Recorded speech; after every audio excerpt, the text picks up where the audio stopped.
Welcome back to another edition of Rob Sports Center. As you can see by the title, man, finally I'm coming at y'all with why Larry Bird is underrated video. So I've said this, so a lot of you guys may know from a lot of my reactions, I've always said that I don't see why he's so underrated, or I've given you the reasons of why I think that he's underrated. So I'm assuming that this video is going to touch on topics of to why Larry Bird is underrated and why a lot of people doesn't see him as who he is in terms of his contribution to the game of basketball. But I know we all know a lot of times the reasons behind that, but I'm interested in seeing another person's point of view. But before we get into this video, man, you know how we do over here, man. Go ahead and smash that thumbs up button. Also, if you're new to the channel, make sure you subscribe, because like I said, normally I say this at the end of the video, but I'm saying it at the beginning of the video. Just like Drizzy Drake say, I'm coming back to back with these videos, man. Let's get into it. We gotta get the energy high early in the morning, baby. It's early in the morning, ready to work, ready to show up and show out, man.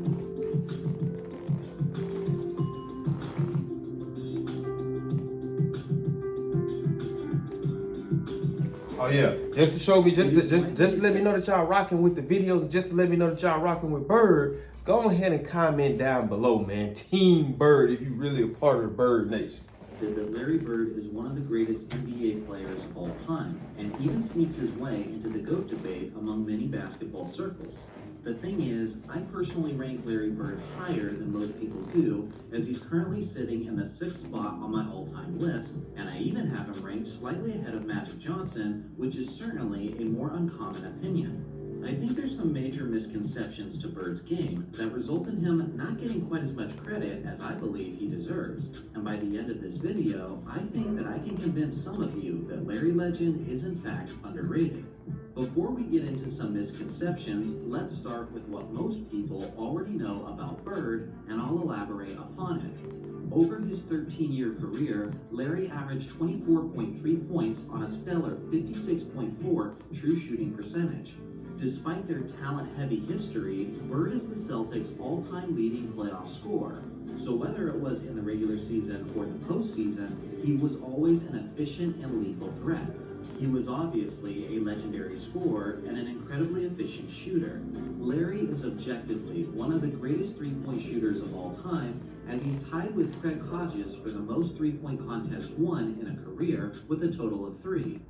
One thing I do like, I seen a comment that kind of stuck with me about Bird, and it was just basically saying that Bird was never the best at anything, but he was at the top of everything. And that, just seeing that kind of stuck with me, and I wouldn't say I necessarily agree with it, but I understand the logic. And a lot of times people try to get so gung-ho on, well, he wasn't the greatest, this, yada, yada, yada, yada, yada. But at the end of the day, he might not have been the greatest, but he's at the top of a lot of categories. So when you take into consideration the all-time best, greatest shooter, all-time elite scorer, I mean, like I said, when you look at the guy's resume, from 3 MVPs back-to-back, from 3 NBA championships, from being Celtics, and this video was a year ago, and for him to be the Celtics all-time playoff scorer, I mean, it's like, come on, man. Like, I don't what more does he have to do for him to be considered one of the GOATs? Because like I said, the thing about it is a lot of times you won't even hear his name brought up in a lot of debates in terms of when we start debating the GOATs. And when you bring up his name, it's almost like it's kind of just brushed off, like, I ain't trying to hear that, man. But, the thing is, that's crazy. Hodges participated in a total of 8 three-point competitions, while Bird only participated in a total of 4. So he literally did the same amount of damage as the other all-time leader in half the amount of time. On top of all of this, you really could make the argument that Bird is the most all-around efficient scorer of NBA history. If that seems like a stretch, then consider this. During some of his prime years, Larry went on a 5-year stretch where he had 50-40-90 percentages. Only 9 players in NBA history have achieved at least one season of 50-40-90 percentages. Yet Larry did it over a 5-year stretch while putting up just about 28, 10, and 7 each night. The only player who has come close to that all-around efficiency over such a long period of time is actually Steve Nash. But the thing is, Nash was never primarily a scorer and averaged roughly half the amount of points that Larry did during his stretch. To efficiently score that many points on that kind of volume of all-around shot attempts is something that no one else has ever done as well as Larry Bird did. Again, maybe some of you didn't know the extent of how lethal Larry was as an all-around efficient scorer, but I do feel like that's probably the most commonly understood aspect of his game. Now for the misconceptions and the details that definitely make Larry an underrated player. There are a lot of people, especially younger basketball fans, who believe that Larry was a subpar defender. This is incredibly inaccurate, as Bird wasn't just a good defensive player, but a great one. As a 6'9" The thing about it is this, a lot of times too, and for my Bird fans out there, really for my sports fans, period, not just Bird, for the actual sports people who actually are connoisseurs of the sports, who actually look deeper than just what you see at surface, you got to understand that a lot of the times the conversations and the debates that you're having with people intellectually as terms of the game, they might not be there. You see what I'm saying? So for some people, like for people who don't know really anything about the sport of basketball, or people who, who just watch it whenever they see it on occasionally, they're going to overlook a lot of things that the actual hardcore basketball fans and people who are knowledgeable of the game are not going to overlook. So like I say, being a surface level thinker at one point, I would have never taken into consideration and thought that Larry Bird would have been as stellar as a defender as he is. And you go back and you look at what his body of work over the years, you see that he was a top defender. You know what I mean? You see that he didn't shy away, or he never backed down from, being tasked with maybe guarding the other team's best player. And it might not have been for the course of a whole game, but the time that he needed to step up and guard him, he stepped up to the plate.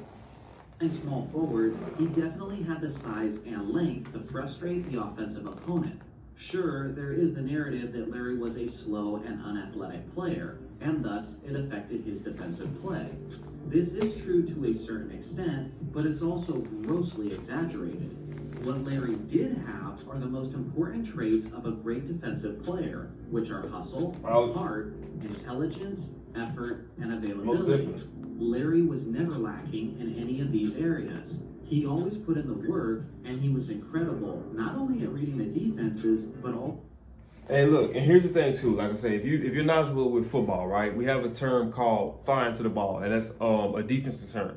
So what that is, meaning that once the ball is wherever the ball is at, that's where I want all 11 of my guys to be at. Because the more you're around the ball, the more prone you are to making plays. So if you fly into the ball and a player fumble, that's a fumble recovery because I got majority of my people here. If it's a tip pass and it gets tipped in the air, that's an interception on our end because I got a lot of my people here. You see what I'm saying? So you can never go wrong, and you can never miss an opportunity on making plays when you fly into the ball and when you're around the ball. And just like how he's saying about Larry, the availability, and the availability is putting myself in position to be where the ball is at. And as long as I'm where the ball is at, I'm only one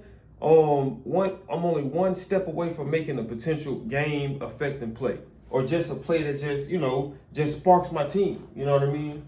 So, and anticipating that, So that's availability. Larry made 3 NBA All-Defense teams throughout the course of his career, and even finished as high as 3rd overall in the Defensive Player of the Year running in 1983. He wasn't just a solid on-ball and help defender, but he was also a terrific pickpocket, as Larry averaged a fantastic 1.7 steals per game over the course of his 13-year career. His best evening in this area came on February 18, 1985 against the Utah Jazz, when Larry dropped 30 points, 12 rebounds, 10 assists, and 9 steals in only 3 quarters of play. That's insane, dude. Absolutely destroying the Jazz, Bird didn't play a second of the 4th quarter. To this day, the NBA record for the most steals in a single game is 11. So not only could he have easily been only the 2nd player to ever achieve the quadruple-double, but if Bird had played the 4th, he might have been the record holder for the most steals in a game. You have to be a great defensive player in order to be in a position to seize that record. On top of all of that, Bird led the entire NBA in defensive win shares a total of 4 times. That's the 4th most in NBA history. The only players ahead of him on that list are Tim Duncan, George Mikan, and Bill Russell. That is a remarkably short list of great defensive players. I'm not trying to say that Bird was on the level of someone like Dennis Rodman or Scottie Pippen, but to call Larry anything other than a great defensive player is either completely ignorant or is just plain disrespect towards his game. The other key area where people underappreciate Bird was his rebounding ability, as Larry was simply one of the greatest rebounding small forwards that the game has ever seen. He was aggressive and tenacious as he got as high as 11 rebounds per game in 1983. Qualities that I mentioned earlier, like his size, hustle, and intelligence, are also things that helped him as he battled on the boards. Over the course of his career, Larry averaged a whopping 10 rebounds per game, and when he was starting specifically at the small forward position, he averaged 9.5 rebounds per game. When you look at Bird play too, bro, it's just like a reflection of a man out there having fun, enjoying what he do for a living. You know what I mean? Like, you have to have a level of love for the game to play it intensely as Larry Bird did. Like I say, once again, you seen the highlight of him diving for the ball, and he knew, and I would assume that he pretty much knew, like, I'm not gonna be able to get to this ball in time, but guess what? I'm gonna still treat it as such. You know what I mean? And it's like those things right there are like vibrations that lead to your team playing good, or at least your team willing to do and wanting to do the dirty work because they see their leader doing it time and time and time and time again. So in terms of when you say who the type of player that you would want to build a franchise around, and there's no knock to anybody else, that's the type of guy, and that's what I want, because I'm looking at more than just the physical attributes. I'm looking at the heart, the soul, the hustle, and that's something that a lot of players do not possess regardless of their skill level. Like a guy who might got 50-some inch vertical, or a guy who's 6'9", 6'10", but he runs you know what I mean, but he's a fast player. It's like all of that means nothing if you don't have the heart, the hustle, and the tenacity to get after it on a night-to-night basis, and that's the embodiment of who Larry Bird was to me. That's the third highest average among primary small forwards in NBA history. The only players ahead of him are Billy Cunningham and Elgin Baylor, who both played in the 1960s, which was easily the most inflated rebounding era of basketball history. So not only is Bird an underrated rebounder, not only is he objectively one of the all-time great rebounders, but he's also arguably the greatest rebounder ever at his position. Along with all the other skills I talked about, Larry was also a remarkably gifted facilitator. But I won't delve into that much, because like his shooting, I also think that's an area that a decent amount of people have a strong appreciation for. Ultimately, I think it's his solid defense and his elite rebounding that people underestimate, which is why I think he's underrated, regardless of the fact that people still refer to him as Larry Legend. Do you agree? Where does Larry Bird rank on your list of the greatest players of all time? Let me know in the comments section below. Thanks for watching as always. Make sure to like and subscribe for more basketball content, and I'll see you guys in the next video. Yeah, let me know that too. What do you guys, where do you guys rank Larry Bird in terms of your all-time legends list?